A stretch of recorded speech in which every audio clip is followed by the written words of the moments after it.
Ua tausanga atoa lava fato a maona ne ilunga ele I aveale me alofa le tupu Peritania King Charles III. Na vantu IAF soswani ilona soifua maloloina. A ole malanga mai le tupu Peritania King Salesa Isamo il taimile nei o le tausanga taluai. Sa whaiona tonga fiti o le kanesa mai sa iai whaete te ngolona soifua ile malanga mamao mai ai, peitai.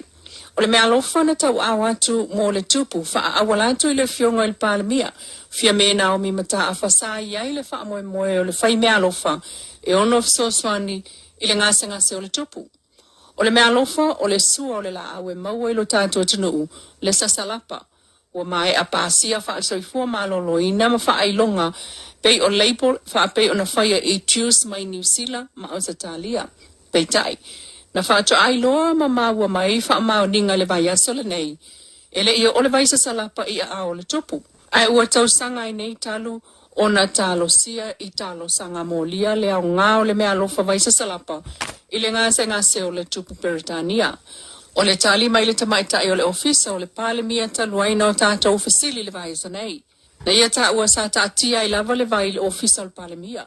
O isi fangu e lua sai tono al pusa aisa, na tia I umalava I le taimina ta pena I le ofisa.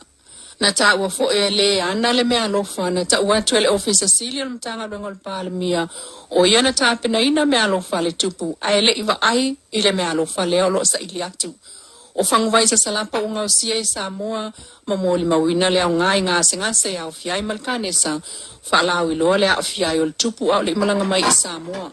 O ta uel tātou pa anga pe ana o le mea alofa le tupu mea manu. Ele ngata ina fsoswani mo ia ai manatu o se si fo le na fai to mo le o loa fa ta watu I fafo a Samoa.